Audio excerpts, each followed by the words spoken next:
안녕하세요. 저는 42살 여자이고 5살 연상의 남편, 그리고 10살짜리 남자아이와 9살 딸아이를 데리고 사는 가정주부입니다. 더불어 3년 전 코로나가 시작되면서 합가해서 사는 중인 시어머니까지 더해서 총 5식구가 한 집에 얽혀 지내고 있는데요. 함께 사는 시어머니 때문에 이 나이에 직장도 안 다니는데 아들아이 컴퓨터 앞에 앉았어요. 내일처럼 사연을 들어주시면 감사하겠습니다. 코로나로 세상이 떠들썩하던 3년 전 저희 어머니는 경기도에 있는 저희 집으로 합가를 하러 들어오셨어요. 그날이 바로 어제인 것만 같이 생생한데요. 결과적으로 합가를 해서 지금껏 함께 살고 있었죠. 처음 합가를 제안한 건 시어머니셨고요.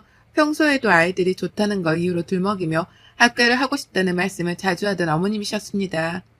결혼 초부터 시아버지께서 몸이 불편하셔서 병원을 자주 들락거리셨는데요. 그것 때문인지 혼자 남편 뒤치다거리를 하면서 집에서 지내는 것이 힘들다고 하선을 자주 하시더라고요. 적적하고 외롭다면서 말이죠. 하지만 저희 부부도 애들 둘 키우며 바쁘게 사느라 합가를 한다는 것 자체는 꿈도 꿀 수 없었답니다. 시어머니의 시아버지까지 모신다고 생각을 하니 저희도 분명 부담은 컸었거든요. 물론 합가 자체가 싫은 게 가장 큰 이유이긴 했지만 말이죠. 그러게 3년 전까지 틈만 나면 학과 얘기를 꺼내는 어머님의 말씀을 못 들은 척 하면서 잘 버텨왔었습니다. 애들이 학교에 들어가고 나서부터는 학부모 같은 저까지 덩달아 바빠져서는 더욱 어머님에 대해서 신경을 쓸 겨를이 없었네요. 남편이 대신해서 시아버지 병간호를 하며 시어머니도 간간히 챙겼고, 제가 하는 일이라고는 며느리로서 안부 인사 정도를 주기적으로 해드리는 것뿐이었어요. 저에겐 제가 챙길 제 부모님이 계셨으니까요. 그러다 코로나가 터진 후 시아버지가 돌아가시게 되며 상황은 아주 급격하게 달라졌습니다. 코로나 때문에 돌아가신 건 아니었지만 아버님 병세가 악화되어 갑작스레 상을 치르게 되었었죠. 그리고 난 후 시어머니는 혼자는 죽어도 못 산다며 남편을 부여잡고 대성통곡을 하시더라고요. 이렇게 살 바에야 그냥 차라리 죽는 게 낫겠다는 심한 말씀까지 하면서 말입니다. 그 후 남편은 시어머니에 대한 걱정의 정도가 달라진 건지 급하게 시댁을 처분하고 시어머니를 집으로 모셔왔어요. 그렇게까지 한 달이 채 걸리지 않았었죠. 저에게는 정말 황망한 때였답니다. 30에 결혼해 남편과 오랜 시간을 함께 살아오면서 충분히 존중받고 사는 줄 알았는데 시어머니를 모시고 사는 문제를 한마디 논의조차 하지 않고 멋대로 결정을 했다고 생각하니 화도 치밀어 올랐었죠. 배우자에게서 받은 배신감도 이루 말할 수 없었고요. 하지만 별 수 없었습니다. 남편이 죽고 혼자가 된 시어머니의 마음을 채 헤아리기조차 힘들었는데 코로나가 터진 상황에서 저조차 세상 일이 어지러운데 무작정 어르신을 나가라며 쫓아낼 수도 없는 노릇이었으니까요. 여러 복합적인 상황들 때문에 제가 잠시 침묵을 하는 걸로 결론을 내렸고, 그렇게 어머님은 저희와 함께 한 집에서 사는 한 식구가 되었답니다. 그간의 어머님과 함께 살며 겪었던 우여곡절이 너무나도 많아서 이 한글에 담을 순 없지만요. 기가 막힐 정도로 이해하기 힘들었던 적들만 꼽아보자니 제 가슴이 다 철렁하네요. 어머님은 저희 집에 들어오셔서 한동안은 적응을 하는 건지 꽤나 조용하셨습니다. 마치 눈치를 보는 사람처럼 평상시에 좋아라는 손주, 손녀들한테도 말을 아끼셨고, 당신 아들이 집에 들어와도 눈인사 정도만 하시는 등 저희가 시어머니 눈치를 보게까지 만드셨답니다. 기분이 괜찮으신 건지, 어디 불편해서 저러시는 건지 등등 오만 가지 생각이 들게끔 하셨었죠.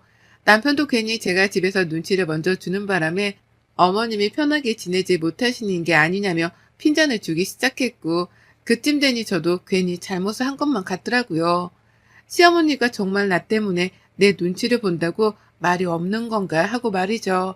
그런 상황이 여러 번 반복이 되고 남편으로부터 의돈찮은 의심과 오해를 사게 되며 저도 더 신경을 쓰게 되었답니다. 시어머니께 말 한마디라도 더 걸어보고 어머님이 좋아를 하실 만한 간식거리라도 내어드리면서 최대한 집안에서 어머님과 사이좋게 지내보려고 애를 썼어요. 왜 눈치를 보는지는 모르겠지만 처음엔 말씀도 없고 웃음도 없으셨던 어머님께서도 제가 적극적으로 관계 개선을 해보려고 나서기 시작하면서부터는 서서히 말씀도 많아지셨고, 그때부터 애들과 웃는 등 평소다운 모습을 보이기 시작하셨답니다. 평소에는 정말 말이 많은 분이셨거든요. 아무튼 그렇게 집안에서 저의 적극적인 보살핌 아닌 보살핌을 받기 시작하신 어머님은 그때부터 달라지기 시작하셨습니다. 이제는 저의 집을 완전히 자신의 집이라고 생각을 하기 시작한 거죠. 그리고는 본성도 드러나더라고요. 처음에 눈치 보며 집안 동태를 살피신 것이었고 그 후에는 본격적인 집안 어른 행세를 하신 거죠. 위덜은 아니 가장 나이 많은 노인답게 말입니다. 가장 큰 문제는 아이들을 가르치는 교육 가치관이었어요. 부모인 저랑 남편이 괜찮다는데도 불구하고 시어머니가 애들 교육에 관여를 하려고 드시더라고요. 제가 애들 아침에 꼭 먹이면서 키웠고 다만 애들이 밥 먹는 걸 굉장히 부담스러워하고 또 첫째 아이 같은 경우에는 배탈이 자주 나는 편인지라 아침에는 최대한 간소하게 먹였습니다. 코로나로 등교를 못하고 원격 수업을 할 때에도 삶은 계란이나 고기를 얹힌 죽을 내어주면서 아침을 부담스러워하지 않게 하려고 노력했죠. 그런데 어머님은 그걸 가지고서 아침 밥상머리 교육을 잘 못 시키고 있다며 저를 혼내키시더라고요.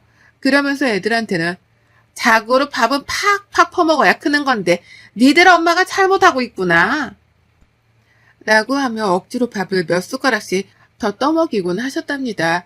당연히 애들이 먹기를 거부했고 또 싫어했죠. 제대로 된 반찬도 나오지 않았는데 밥부터 퍼먹으라면서 밥그릇에 밥만 주니 어떤 애들이 그걸 좋아라 하며 먹겠냐고요. 하지만 어머님은 그걸 가지고서도 애들이 밥상머리 교육을 못 받아서 안 먹는 거라며 큰 소리를 내셨답니다. 저도 그렇고 애들도 그렇고 기분이 나쁠 수밖에 없는 취급이었죠. 또 다른 문제는 저하고 다른 어머님의 생활 습관이었는데요. 어머님이 글쎄 남의 물건에 손을 참 쉽게 대시더라고요. 꼭 도둑마냥 말입니다.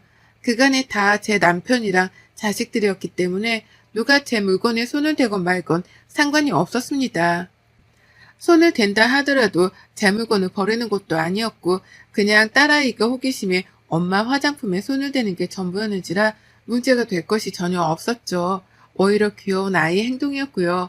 그런데 시어머니가 집안에 들어오신 후로는 너무나 많이 신경이 쓰이기 시작했어요. 첫째로 어머님은 제 물건에 손만 대는 게 아니라 멋대로 버리는 행동까지 시전하셨답니다. 며느리는 딸도 아니고 엄연히 남이기에 며느리 물건에 손을 댈 때 허락이라도 받으면 좋으시란만 그런 애이 따위도 전혀 없으시고요. 그렇게 손을 대고 난 후 멋대로 필요 없는 물건일 것이라고 판단을 하고서는 그걸 그냥 버려버리시더라고요.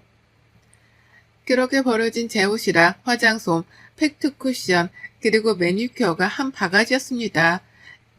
애들이 마냥 어린 갓난아이도 아니고 저도 기분 전환 삼아 손톱에다가 살 색깔이나 투명 색깔의 매니큐어 정도는 생각날 때 한 번씩 바르는 편이었는데요. 그것마저도 어머님은 얘 엄마가 사치이고 주접떠는 짓이라며 버리셨어요. 옷도 며느리가 뭘 입는지 구경을 하고 싶었다며 옷장을 열어보고서는 조금이라도 무늬가 있어 보이는 건 교양없어 보인다는 말씀을 하시며 버리셨고요. 이런 행동을 하필 제가 집에 없을 때마다 골라 해내시는 바람에 저는 제 물건이 쓰레기통에 처박히다 못해 집 밖으로 버려지는 과정을 지켜보지 못했답니다. 그리고는 뒤늦게야 눈치를 채고서 시어머니랑 입씨름을 하며 혼자 혈압이 치솟아 오르곤 했죠. 어머님은 일방적으로 자신이 맞는 선택을 했다고 주장하시며 전혀 죄책감 같은 것도 가지질 않으셨고요.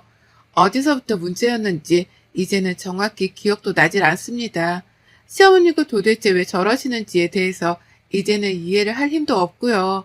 그저 남의 물건에 손을 댈 때 제발 허락이라도 받아주셨으면 싶은데 그런 기본마저 바라는 게 사치라는 걸 잘 알았는지라 어머님에 대해서는 거의 체념을 하다시피 내려놨어요.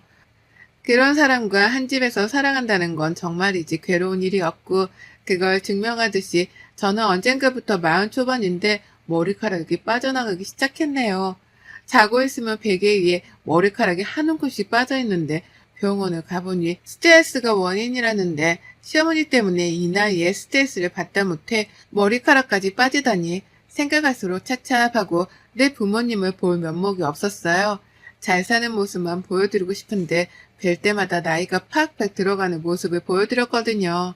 친정 부모님까지도 걱정이 많으실 수밖에 없었답니다. 이런 시어머니하고는 정말 끝없는 전쟁을 한 집안에서 이어가는 중이었어요. 언제 끝날지 모르겠다며 저 스스로도 이 싸움의 끝을 감히 짐작조차 못하고 살고 있었는데요. 문제 덩어리인 시어머니가 큰 건 하나를 해내고야 마셨답니다. 지금 생각해도 열불이 나서 손이 파르르 떨리네요. 제가 너무 괴롭고 힘든데 어디다가 스트레스를 풀어야 하나 고민을 하던 중 피부 관리를 시작했어요. 저희 친정엄마가 저 볼 때마다 주름살이 너무 늘어간다며 가슴에 피멍이 드는 심정이라며 괴로워하고 난 후부터였죠. 내가 시어머니 때문에 빠른 노화를 겪고 있는데 이 모습을 친정엄마한테 계속해서 보여드리기만 할 수는 없다 싶었습니다. 그래서 내가 할 수 있는 한 피부 관리도 하고 내 자신을 가꾸면서 엄마한테도 딸이 예쁘게 나이 들어가는 모습을 보여드려야겠다 결심을 했어요. 그때부터 남편이 주는 용돈을 쪼개 제 화장품 사는 데에 쓰기도 했고요. 샤워하고 나와서 직접 만든 팩을 얼굴에 바르고 또 화장품으로 피부 관리도 하다 보니 언젠가부터는 자기 관리를 하는 그 시간이 너무 행복했습니다. 그 시간만큼은 온전히 나를 위해 투자를 하는 시간이었기 때문에 자존감도 괜시리 올라가는 것 같고 힐링이 되었어요. 아이들한테도 그 시간만큼은 엄마를 방해하지 말아달라 부탁을 했을 정도로 저는 하루 중 저녁 20분 동안에 즐기는 그 관리 시간이 행복했습니다. 근데 저희 남편이 고생시켜서 미안하다며 비싼 화장품 브랜드의 로션 하나를 사줬던 게 있었는데요. 정말 이게 언젠가부터 줄어드는 속도가 너무 빠른 거예요. 비싸서 아깝다며 아끼고 아껴가며 쓰던 중이었는데 다음날 쓰려고 보면 농담이 아니라 무슨 로션이 0.5cm씩 줄어들었습니다. 그 정도 용량이 줄어들려면 펌프를 적어도 5번에서 10번은 했어야 할 텐데 그 속도로 로션이 줄어들어 갔어요. 그러니 눈에 확 띄는 바람에 눈치를 챘고 전 단박에 알아차렸죠. 이게 다 시어머니의 짓이라는 거 말입니다. 어머님 말고는 이 짓을 할 사람이 없었어요. 혹시나 싶어 저희 딸아이한테도 물었지만 아이한테선 엄마 그거 엄청 아끼는 거잖아 라고 하면서 엄마가 아끼는 물건에는 손을 안 댄다며 말해주더라고요. 어린아이조차 이런 생각을 가지고 있는데 시어머니란 사람은 그 나이에 도대체 무슨 짓을 하고 계시는 건지 생각할수록 화가 났지만 제 비싼 로션은 계속해서 줄어들어 갔습니다. 일전에도 제 매니큐어나 화장품에 몇 번씩 쓰거나 버리는 등 손을 댄 적이 많았는데요. 이번만큼은 너무 아깝더라고요. 일단 남편이 사준 화장품이기도 했고 제 용돈으로는 절대 사지 못하는 비싼 브랜드였기 때문에 저도 속으로 너무 아까워 미치는 줄 알았습니다. 그래서 더더욱 시어머니께 손대지 말라고 빨리 경고를 날린 참이었어요. 그리고는 어머니께 하루 날을 잡아 물었습니다. 혹시 내 로션에 손을 대냐고 말이죠. 용량이 매번 빠른 속도로 줄어든다며 제가 직접 핸드폰으로 매일 밤마다 찍었던 사진까지 보여줬습니다. 전날 이만큼 썼는데 다음날 이만큼밖에 남아있질 않는다고 하면서 혹시나 시어머니가 잡아떼실까 싶어 증거까지 보여주면서 대화를 시도해봤는데요. 상상 이상으로 어머님은 뻔뻔하시더라고요. 오히려 적반하장으로 제게 나를 도둑 취급하는 거야 너? 라고 하며 기분이 굉장히 더럽다는 듯 불쾌한 표정을 지어 보이곤 화를 내셨답니다. 내가 비록 합가를 해서 살긴 하지만 그렇다고 네가 나를 기생충 취급하는 꼴을 못 본다. 내가 내 집 팔고 가져온 돈이 얼만데 넌 꼴랑 그 로션 하나 쓰는 걸로 생사람을 잡고 그러니? 라고 덧붙이면서까지 말이죠. 어찌나 생사람 잡는다고 유난을 떠시던지 오죽했음 제가 정말로 생사람을 잡는 중인 건가 싶어서 시어머니의 언변에 휘둘릴 뻔도 했어요. 다만 저는 시어머니를 지난 3년 내내 겪어왔었기 때문에 이번에도 분명 어머님이 한 짓이 분명할 것이라고 확신을 했죠. 다만 물증이 없었을 뿐 말입니다. 그러다 제가 괜찮은 생각을 해냈어요. 이미 시어머니가 못 찾으시도록 로션병을 화장대 서랍 안 깊숙한 곳에 숨겨놨는데요. 그냥 혹시나 싶었지만 시어머니가 또 로션을 발견하고서는 써버릴 상황을 대비하기 위해서 일부러 로션병 안에 있는 내용물을 모조리 다 일회용 로션통 안에다 옮겨버렸답니다. 그리고는 기존의 로션병 안에다가는 밀가루를 살짝 섞은 물을 대신해서 넣어버렸죠. 겉보기에는 영락없는 로션과도 비슷해 보였고요. 이 짓을 하면서도 내가 이렇게까지 해야 하나 싶어서 환멸이 나긴 했으나 전 또다시 내 물건이 시어머니 손에 만져지는 걸 원치 않았는지라 일단은 시도를 해봤습니다. 쓰고 이상하다 싶으면 본인도 하던 행동을 멈추시겠거니 하면서 말이죠. 그런데 그날 밤 바로 반응이 나왔어요.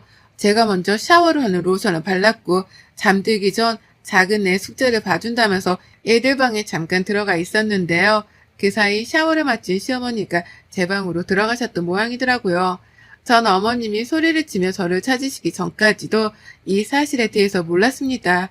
막 작은 애랑 대화를 하고 있는데 밖에서 시어머니가 서윤이 엄마 어딨어? 빨리 좀 나와봐!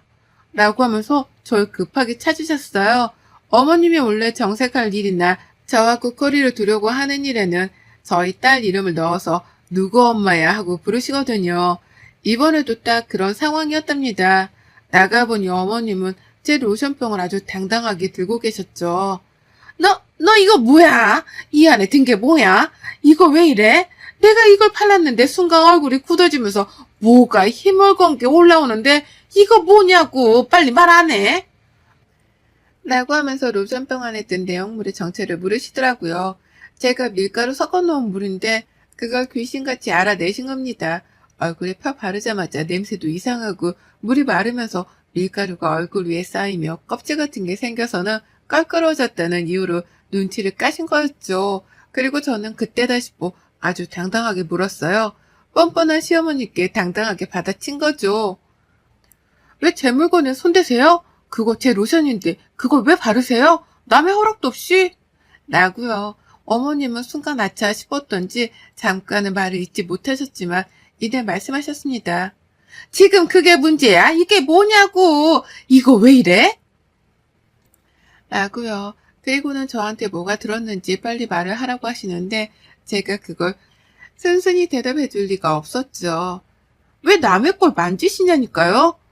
그 대답을 먼저 해주셔야 하는 거 아니에요? 라면서 더욱 깊게 파고드는 질문을 던졌더니만 어머님은 아유 짜증나! 라고 거품을 불며 화를 내셨습니다. 그리고는 이게 진짜 뭐냐니까? 라며 마치 음식물 찌꺼기 물이라도 얼굴에 묻었다는 듯이 손사래를 치시며 화장실로 달려가셨어요. 세수를 하기 위해서였죠. 그리고 전 어머님을 따라 화장실 문 앞까지 쫓아가서는 말씀드렸습니다. 그러게 왜 남의 화장품을 건드리셔서 그거 밀가루 탄 물이에요. 피부엔 별 탈 없으니 너무 겁먹지 마세요. 라고요. 시어머니는 너무 황당하셨는지 저를 쳐다만 보셨고 저는 그런 시어머니께 싱글생글한 표정을 보이면서 똑같이 노려봐 드렸습니다. 뭐 어쩌고냐는 표정으로 말이죠. 그러니 어머님이 알아서 눈을 피하시더라고요. 이번에 밀가루 섞은 물에서 끝이 났지만 다음번에는 피부에 독이 될 약이라도 탈지 모른다 싶으셨는지 걱정이 한가득이라는 표정으로 세수를 하셨어요. 그리고 그날 어머님은 세수를 다 마치고 나오자마자 제게 앞으로 화장품에 손 안 댈 테니 이상한 거 타놓지 말라 경고스러운 부탁을 스며시 날리셨습니다. 화장품 말고 다른 것에도 장난질을 쳐놨을까 싶으셨는지 불안한 기색이 가득한 채로 절 바라보시더라고요. 부탁을 하시면서 말이죠. 그래서 전 하는 거 보고 판단하겠다고 했습니다. 내 집에서 내 맘대로 뭔 짓을 할지 모르니 싫으면 싫은 사람이 나가라는 말씀도 드렸죠. 제 딴의 행동 거지를 똑바로 하는 경고였는데 우리 어머님 그 말을 잘 알아먹으셨더라고요. 그 후부터는 제 물건에 절대로 손을 대지 않기 시작하셨답니다. 급기야 이제 완전히 저에게 백기를 드셔가지고요. 혹여나 며느리가 또 무슨 물건에 장난질을 쳐놨을까 싶어 겁부터 먼저 먹으며 행동하기 시작하셨어요. 당시 수건 닦는 데에도 혹여나 싶으셨는지 수건을 찬찬히 살펴보시고 나가기 전에 신발 속까지도 눈으로 훑어보곤 신으신답니다. 제가 설마 발에다가 신는 신발 안에 바늘이라도 꽂아 놓았을까 싶으셨던지 하루는 신발을 신지 못한 채 몇 번을 확인한다며 손가락부터 집어 넣으시더라고요. 그걸 뒤에서 보고서는 뭐 하는 중이세요? 라고 물어를 보니 어머님은 이게 다 저 때문에 시작된 일이라는 것 마냥 뚱한 표정을 지으신 채로 말씀을 하셨답니다. 네가 내 마음을 아냐? 라고 말이죠. 그러면서 차마 며느리 기분을 상하게 할까 싶어 더 쓴 말을 못하겠고 속은 열불이 터져서는 겨우 인내를 하며 찡그린 표정으로 후다닥 밖을 나가버리셨죠. 밀가루 섞인 물의 여파가 크긴 컸는지 별의 별것에도 눈으로 확인부터 하고서는 행동을 하시는데 그 불편함이 저에게까지 느껴지는 게 너무나 통쾌하네요.